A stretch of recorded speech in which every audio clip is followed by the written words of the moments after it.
Hi there, welcome to HR Shop Talk. I'm Andrea Adams, and we talk about all things HR here with experienced people. You can also find me on YouTube, where sometimes there's graphs that better explain points. Either way, you're going to learn a lot. Today, my guest is Linda Duxbury. I think it's fair to say that Linda is Canada's leading expert on employee well-being and work-life balance. She's influenced policy, been on the 6 p.m. news, co-written national studies, and really so much more. I'm delighted to have her. Hi, Linda. How are you? I'm great, and thanks for inviting me on. Thank you for coming on. Okay, but let's just dive in. We are talking about well-being, and you specifically use the word well-being. So can you, define it and just let us know, is there a reason you use well-being rather than wellness? You know, I've never been asked why I used well-being, not wellness. I'm an academic in the area, and a lot of academics use the term well-being. It seems to be more all-encompassing wellness. You know, so as an academic, anytime I write an article and I use a term like well-being, I would say what I mean by it. So well-being, you have stressors in the environment, which puts strain on the person, which results in impacts on what I call their well-being. So when I look at well-being, I would look at stress, I would look at burnout, I would look at anxiety, depressed mood, I would look at physical health problems. So all of these things, to me, encompass well-being. What about the impacts on the employee from things that aren't at work?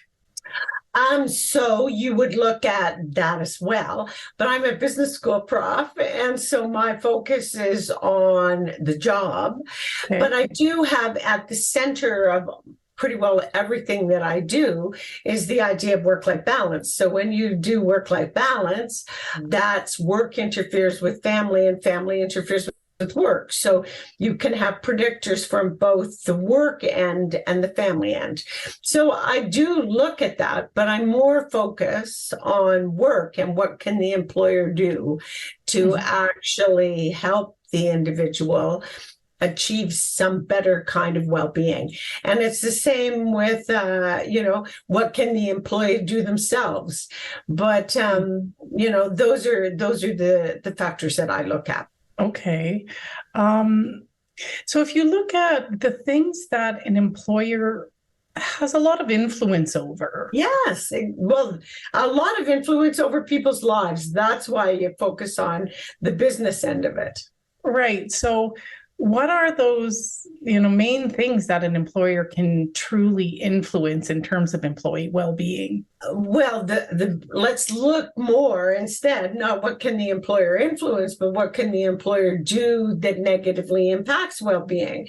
Because then once you've identified that, then you can look at what can be done about that. So I would say the first thing right now is work demands and the expectation that many employers have that you have really nothing else to do with your life except meet their demands, that you're going to be available 24/7, that you'll answer emails, that you'll, if need be, you'll extend your day to work evenings, weekends, etc. So a lot of my research focuses on a concept called role overload, which is having too much to do in the amount of time that you've got to do it in, feeling rushed, feeling stressed, feeling, what am I going to do? Now, we look at both overload from the work domain and overload from the family domain. And when you say, well, why are you focusing on work? Because it's all about work, stupid. Not saying you're stupid, but that's what it is. The expectations put on people by their job are way outweigh the expectations put on them by their family domain. And it becomes all consuming. You've only got 24 hours in the day. You've only got so much energy. Most people are spending 8, 9, 10 hours in work. They're spending 5, 6, 7, 8. We'd like the higher end, but many people are spending 5, 6 hours in sleep. that doesn't leave a lot of time for everything else. So it's fitting everything in around work and expectations about work that are problematic. What else do organizations do? A lot of them have quite toxic organizational cultures. We call them greedy organizations, in that they expect you to be there for them all the time.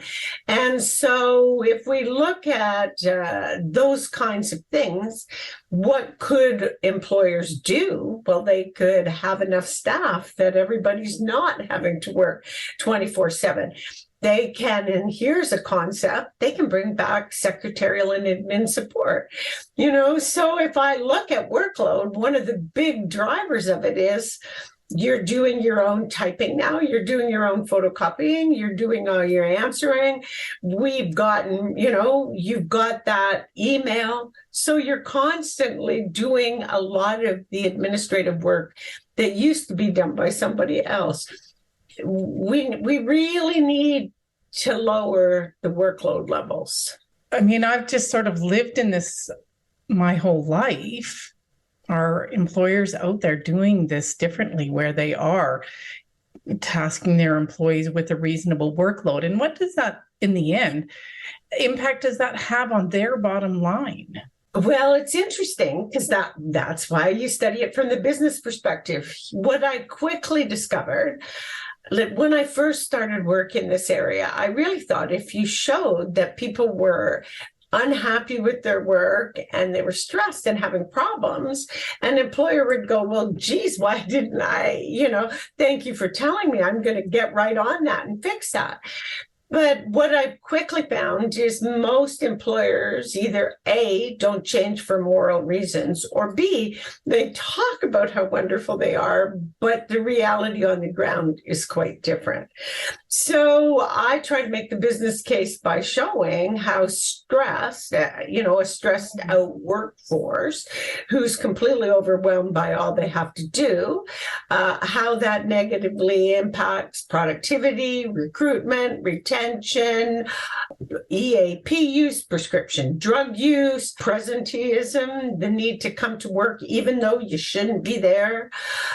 So there is the business case to be made, but it's quite interesting because the pandemic is going to drive change. So prior to the pandemic, my data said that the typical professional in Canada devoted 21 hours a month of additional unpaid work to their employer. Evenings, weekends, just getting it done.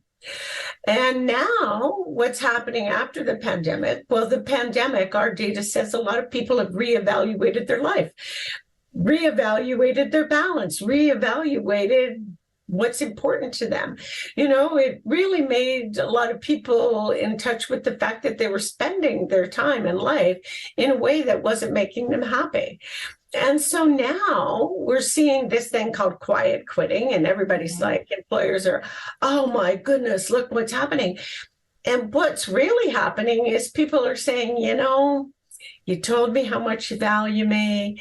You told me how much balance is important and how you're going to focus on it, but I don't feel the love. So I'm going to work, but I'm paid to work. And I'm going to have a life now outside of work. So this is a pretty big sea change, actually. So you were talking about stressed out employees and the impact on, I don't know if you used the words, the impact on the bottom line, but, correlated with business. Okay, with business goals. What have you seen there when so yes, they're working longer hours, but are they more productive? I've heard popular stuff say they're not more productive. I sometimes have a hard time believing that. Oh, hours at work is a lousy measure of productivity. Okay.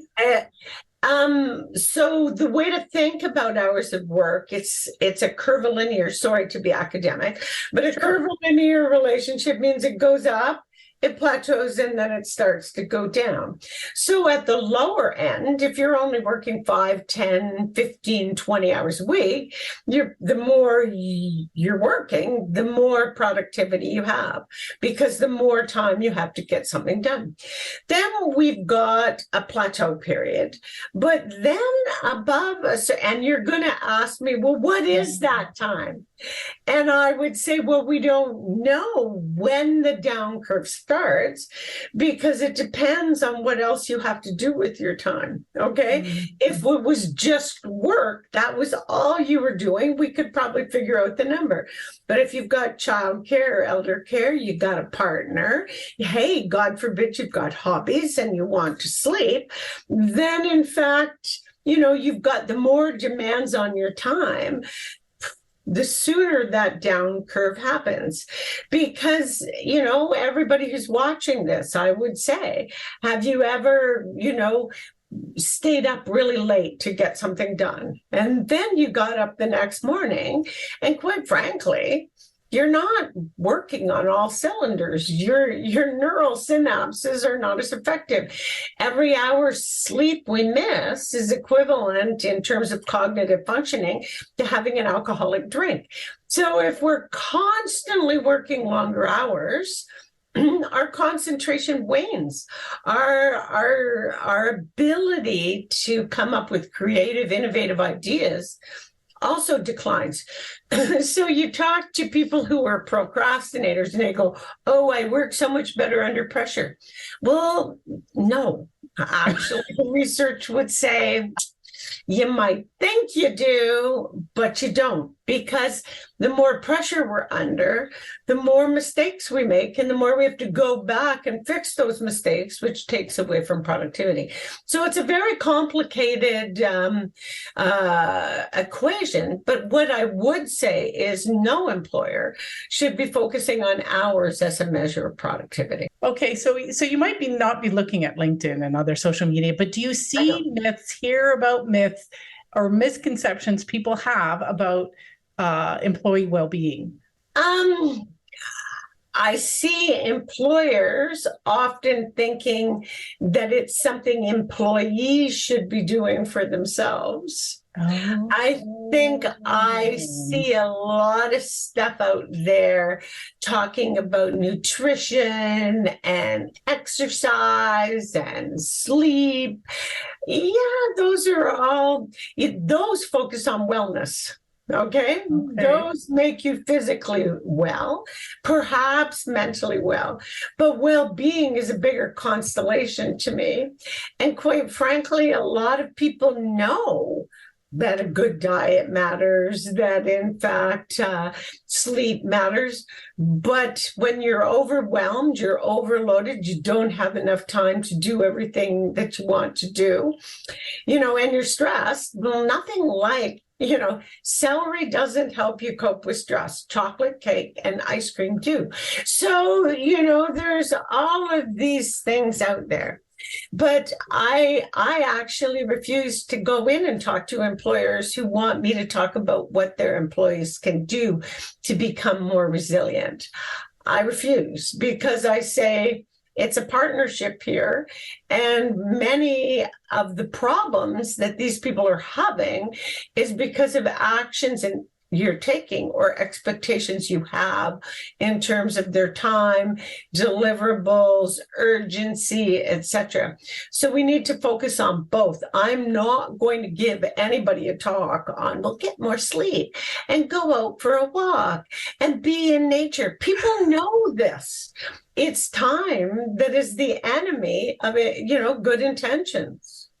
Sorry, I get very excited. You should get excited. Okay, so I'm going to be honest with you. I really always did see, the employee, the individual, and a little bit it's me as really responsible for their own well-being. You're putting more responsibility on the employer than, honestly, I thought you might have. Where is that balance between the employer and the employee? So the employee needs an income, right? Yes. Especially if they have responsibilities beyond themselves.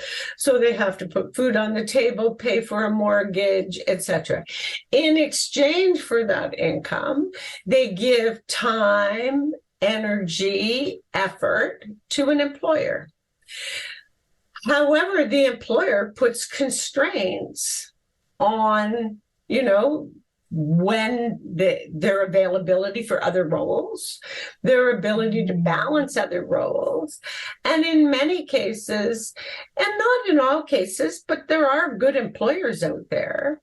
Yes. But there are, and there are good pockets. There are good managers. And if you've got a good manager and you're listening to this right now, they're gold, and thank them for it. But the reality is that many organizations, they don't directly say, but they hint, well, if you can't do this, we can.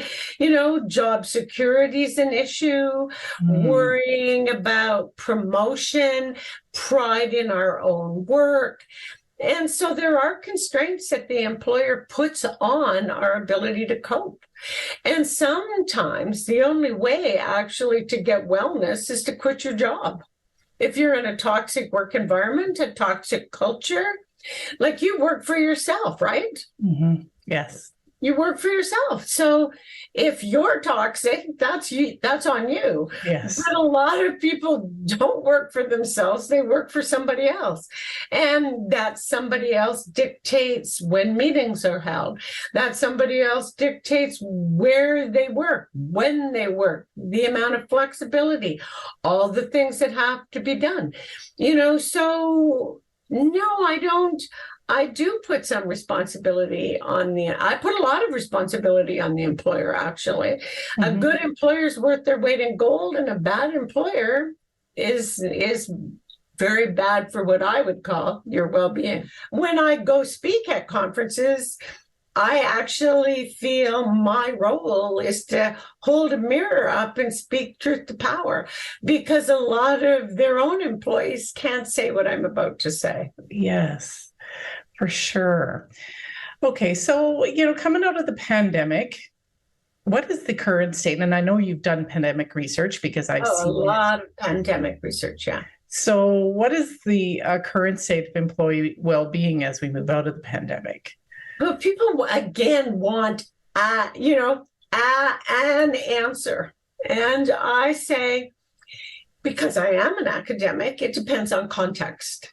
Okay. So I love that, though. That is the full picture. I don't want the pat answers. Yeah, so this is great. This is the answer about well-being. So it really depends.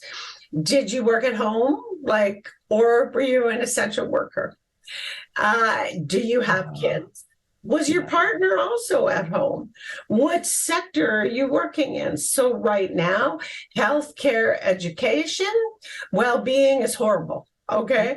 Yeah. Absolutely. I've got data on healthcare providers. I've never seen worse data in terms of the levels of stress, job stress, burnout. It's really difficult. People who were single and who lived at home and worked remotely during the pandemic, they lost a lot of social context, social support networks, and that was very damaging to them.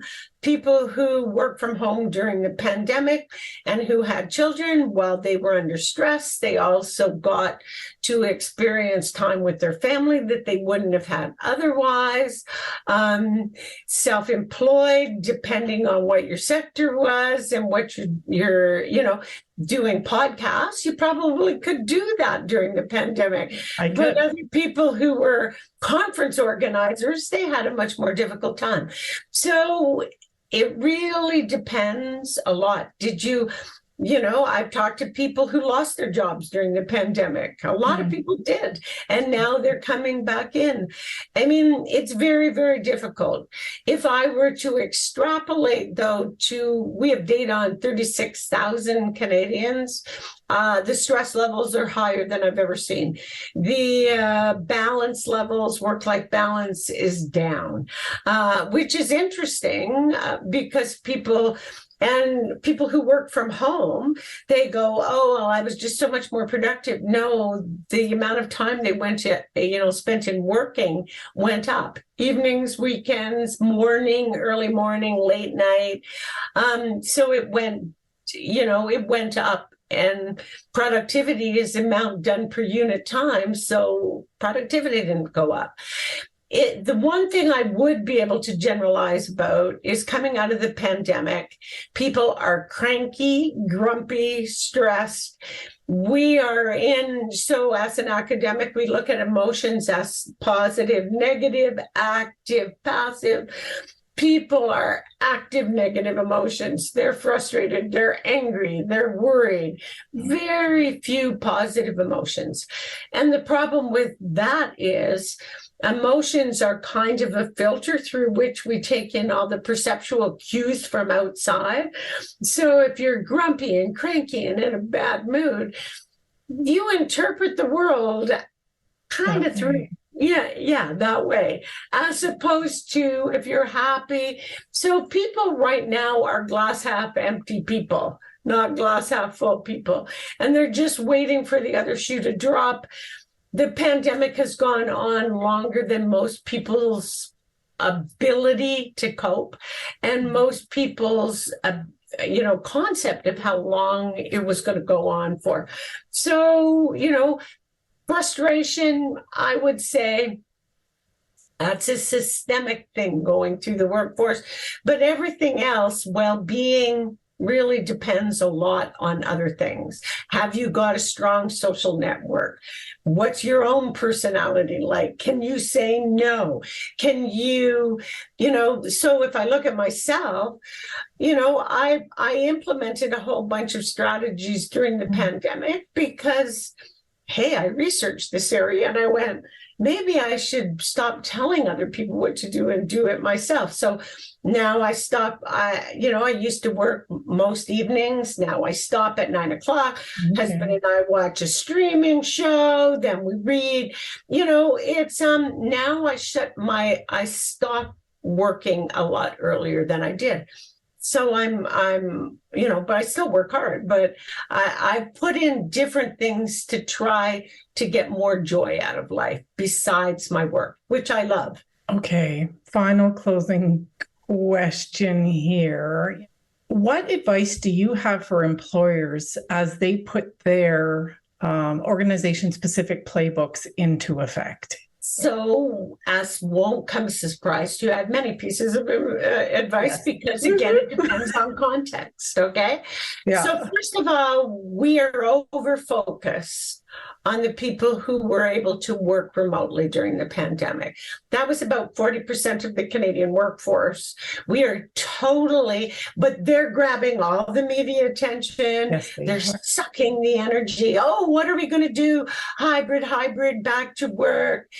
And we've got the nurses, the teachers, the retail clerks, who went, hey, you spoiled little puppies.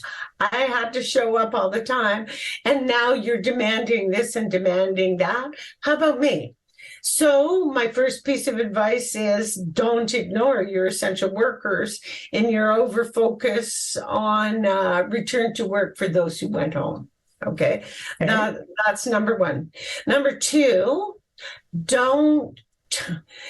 this is a very complicated issue. It's much more complicated to manage a hybrid workforce than a workforce that's all at home or all in the office. So don't just do these knee-jerk solutions. So many employers are like, well, you all have to come in 1 day a week.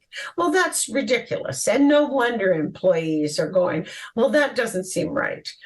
You have to actually look at the work being done. And you have to create a continuum. You have to look at the tasks people are doing. And you have to say, can these tasks be done remotely? Or do they require collaboration, social presence, relationship building, creativity, all the things we know we need communication-rich media for. You look at the work objectively without looking at the person, then layer in the person on top of it. If the person wants 4 or 5 days at home, but their job doesn't lend itself to that, then you have to say to them, I'm sorry, you did it this way, but it wasn't ideal. This is what your job demands. If you want to work more time at home than this job will allow, then you have to get a different job. And then the other thing is, don't just say, come in for a day a week. And so people come in, they put their work clothes on, they pay for gas, they pay for parking, they put makeup on, they do all that stuff. They get in there and they're the only person there. So they have all the hassles of going in, but none of the perks, right? And then they go in and they spend all their time on Zoom calls with people who aren't there.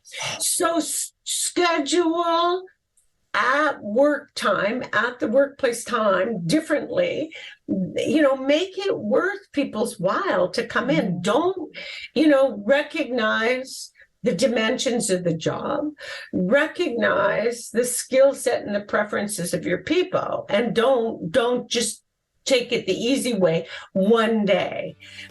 That doesn't make sense to anybody.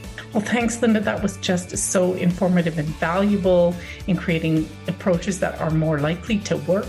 We've reached the end of this episode. Thanks out there. And we'll catch you next time when I talk shop with another insightful guest.